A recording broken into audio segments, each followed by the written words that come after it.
Hello students, today's topic is cell envelope and its modification।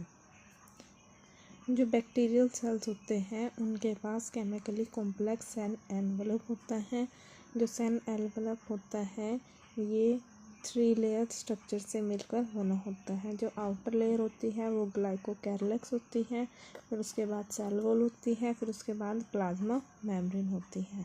ठीक है, और ये जो हर एक लेयर होती है 3 लेयर्स, इनका अलग अलग फंक्शन होता है, लेकिन ये तीनों मिलकर एक सिंगल प्रोटेक्टिव यूनिट की तरह काम करती है। ठीक है, जो बैक्टीरिया होते हैं उनको 2 ग्रुप्स में क्लासिफाई किया गया है in response to straining process. ठीक है, अगर स्ट्रेन शो कर रहा है कोई बैक्टीरियल सेल, उसके ऊपर स्ट्रेनिंग प्रोसेस शो हो रहा है तो उसको ग्राम पॉजिटिव बोलते हैं। अगर कुछ बैक्टीरियल सेल्स ऐसे होते हैं जिन पे हम स्ट्रेन करते हैं लेकिन स्ट्रेनिंग प्रोसेस नहीं होता उन पर, तो उनको हम ग्राम नेगेटिव बैक्टीरिया बोलते हैं। ठीक है, जो ग्लाइकोकैरिलेक्स होती है वो डेफर होती है, मतलब अलग अलग कॉम्पोजिशन और थिकनेस में प्रेजेंट होती हैं। अगर ये लूज शीट की फॉर्म में प्रेजेंट है तो उस केस में हम ग्लाइकोकैरिलेक्स को स्लाइम लेयर बोलते हैं। ठीक है, कुछ बैक्टीरियल सेल्स में क्या होती है, ये थिक होती है और टफ होती है, उस केस में क्या बोलते हैं हम कैप्सूल। ठीक है, जो सेल वॉल होती है ये शेप प्रोवाइड करती है सेल को, स्ट्रॉन्ग स्ट्रक्चरल सपोर्ट प्रोवाइड करती है सेल को, और जो बैक्टीरियल सेल है उनको बर्स्टिंग और कोलैप्सिंग होने से बचाती है। ठीक है, जो प्लाज्मा मेम्ब्रेन होती है ये सिलेक्टिवली परमेएबल होती है नेचर में। ठीक, क्योंकि जो प्लाज्मा मेम्ब्रेन होती है ये कुछ ही मॉलिक्यूल्स को एंट्री देती है। ओके, अब कुछ स्पेशल मेम्ब्रेन स्ट्रक्चर भी प्रेजेंट होते हैं सेल के अंदर, जिनको हम क्या बोलते हैं, मेसोसोम्स बोलते हैं। ठीक है, ये किसके कारण होता है, जो प्लाज्मा मेम्ब्रेन होती है उसके एक्सटेंशन के कारण मेसोसोम्स अराइज होते हैं। अब जो ये एक्सटेंशन है किस फॉर्म में हो सकती है, वेसिकल्स, ट्यूबल्स और लेमिला के फॉर्म में भी प्रेजेंट हो सकती है। जो सेल वॉल होती है वो हेल्प करती है डीएनए रेप्लिकेशन में, डिस्ट्रीब्यूशन टू डॉटर सेल्स में। ठीक है, ये रेस्पिरेशन में भी हेल्प करती है, सिक्रेशन प्रोसेस में भी हेल्प करती है, और ये क्या करती है, जो प्लाज्मा मेम्ब्रेन है उसका सरफेस एरिया भी बढ़ा देती है, और एंड एंजाइमेटिक कंटेंट। ठीक है, तो कुछ प्रोकैरियोट्स में जैसे कि साइनोबैक्टीरिया होंगे उनके पास ये होती है अदर मेम्ब्रेन एक्सटेंशन होती है साइटोप्लाज्म के अंदर, जिनको हम क्या बोलते हैं, क्रोमेटोफोर्स बोलते हैं। अब क्रोमेटोफोर्स के अंदर क्या होती हैं, पिगमेंट्स प्रेजेंट होते हैं। जो बैक्टीरियल सेल्स होते हैं वो मोटाइल भी होती हैं और नॉन मोटाइल भी होते हैं। मोटाइल का मतलब कि जो कुछ बैक्टीरियल सेल्स के होते हैं एक जगह से दूसरी जगह मूव हो सकते हैं। नॉन मोटाइल का मतलब जो मूवमेंट शो नहीं करते। अगर वो मोटाइल है, ठीक है, तो उनके पास क्या होगा, कुछ फिलामेंटस एक्सटेंशन प्रेजेंट होगी on their cell wall. Cell wall के ऊपर कुछ फिलामेंटस स्ट्रक्चर्स प्रेजेंट होगा जिनको हम फ्लैजिला बोलते हैं। ठीक है, कुछ बैक्टीरिया के अंदर क्या होता है, फ्लैजिला के अलावा भी पीली और फिम्ब्रिया प्रेजेंट होते हैं। ठीक है, ये भी सेम ही होते हैं लेकिन साइज में डिफरेंस होता है इनका। जो फ्लैजिला होते हैं इनके 3 पार्ट होते हैं, फर्स्ट होता है फिलामेंट, सेकंड हुक और थर्ड होता है बेसल बॉडी। ठीक है, जो फिलामेंट होता है ये लॉन्गेस्ट पोर्शन होता है जो कि सेल सरफेस से अराइज होता है। ठीक है, फ्लैजिला के अलावा भी पीली और फिम्ब्रिया नाम का सरफेस स्ट्रक्चर प्रेजेंट होते हैं बैक्टीरिया के, लेकिन ये मोटेलिटी में कोई भी इम्पोर्टेंट रोल प्ले नहीं करते। जो पीली होती है ये एलोंगेटेड ट्यूबुलर स्ट्रक्चर होता है जो कि स्पेशल प्रोटीन से मिलकर बना होता है। फिम्ब्रिया का होता है स्मॉल ब्रिस्टल लाइक फाइबर्स होते हैं जो कि सेल से अराइज होते हैं। कुछ बैक्टीरियल सेल्स में ये क्या करते हैं, अटैचमेंट में हेल्प करते हैं, किसी भी सरफेस से अटैच होने के लिए पीली और फिम्ब्रिया काम करते हैं। ओके, फिर सेकंड टॉपिक आता है हमारा राइबोसोम्स एंड इंक्लूजन बॉडी। कुछ प्रोकैरियोट्स के अंदर जो राइबोसोम्स होते हैं वो प्रेजेंट होते हैं प्लाज्मा मेम्ब्रेन के अंदर।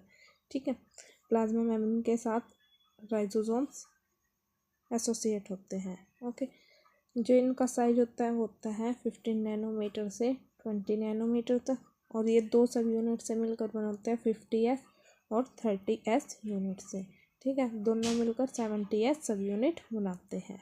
ठीक है, जो राइजोसोम्स होते हैं, यहाँ पर क्या होते हैं, प्रोटीन की सिंथेसिस होती है। अब जो राइबोसोम्स हैं वो अटैच हो सकते हैं सिंगल mRNA से, जो कि मिलकर क्या बनाएंगे, एक चेन बनाएंगे जिसको हम क्या बोलते हैं, पॉलीराइबोसोम्स या पॉलीजोम बोलते हैं। ठीक है, अब जो पॉलीराइबोसोम है या पॉलीजोम है, ये ट्रांसलेट हो जाते हैं mRNA से प्रोटीन के अंदर। ठीक है, फिर कुछ इंक्लूजन बॉडी भी प्रेजेंट होती है प्रोकैरियोटिक सेल्स के अंदर। इंक्लूजन बॉडी क्या होती है, जो रिजर्व मटेरियल होता है प्रोकैरियोटिक सेल में, वो स्टोर हो जाता है साइटोप्लाज्म में in the form of inclusion body. ठीक है, और ये बाउंड नहीं होते किसी भी मेम्ब्रेन से, और ये फ्रीली लाई करते हैं साइटोप्लाज्म के अंदर। जैसे इनका एग्जांपल होते हैं फॉस्फेट ग्रैन्यूल्स, साइनोफाइसिन ग्रैन्यूल्स या ग्लाइकोजन ग्रैन्यूल्स। ओके, कुछ गैस वैक्यूल्स भी पाए जाते हैं ब्लू ग्रीन और पर्पल ग्रीन फोटोसिंथेटिक बैक्टीरिया के अंदर। फिर नेक्स्ट टॉपिक आता है हमारा यूकैरियोटिक सेल्स। यूकैरियोटिक सेल्स में हमारे कौन कौन से सेल आते हैं, प्रोटिस्टा, प्लांट, एनिमल और फंजाई। ठीक है, जो यूकैरियोटिक सेल्स होते हैं इनके पास वेल ऑर्गेनाइज न्यूक्लियस होता है with a nuclear envelope. Nucleus के अराउंड क्या होगा, न्यूक्लियर एनवलप अटैच होगा। ठीक है, इनके अंदर कुछ लोकोमेट्री साइटोस्केलेटन स्ट्रक्चर्स भी प्रेजेंट होते हैं। जो इनका जेनेटिक मटेरियल होता है वो ऑर्गेनाइज होता है क्रोमोसोम्स के फॉर्म में। ठीक है, जो सारे यूकैरियोटिक सेल्स है वो आइडेंटिकल भी नहीं है।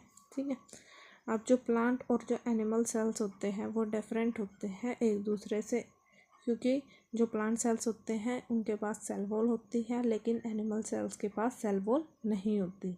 ठीक है, प्लांट सेल्स के पास प्लास्टिड्स भी प्रेजेंट होते हैं और इनमें लार्ज सेंट्रल वैक्यूल्स भी प्रेजेंट होते हैं, लेकिन एनिमल सेल्स में ये तीनों चीज़ एब्सेंट होती हैं। ठीक है, लेकिन एनिमल सेल्स में सेंट्रियोल्स प्रेजेंट होते हैं, लेकिन प्लांट सेल्स में ये एब्सेंट होते हैं। ओके, अब हम डायग्राम देख लेते हैं प्लांट सेल्स और एनिमल सेल्स का। ओके, फर्स्ट ऑफ ऑल हम देखेंगे प्लांट सेल्स के डायग्राम के बारे में। सबसे पहले इनके अराउंड क्या होती है, एक सेल वॉल होती है, फिर उसके अंदर क्या होती है,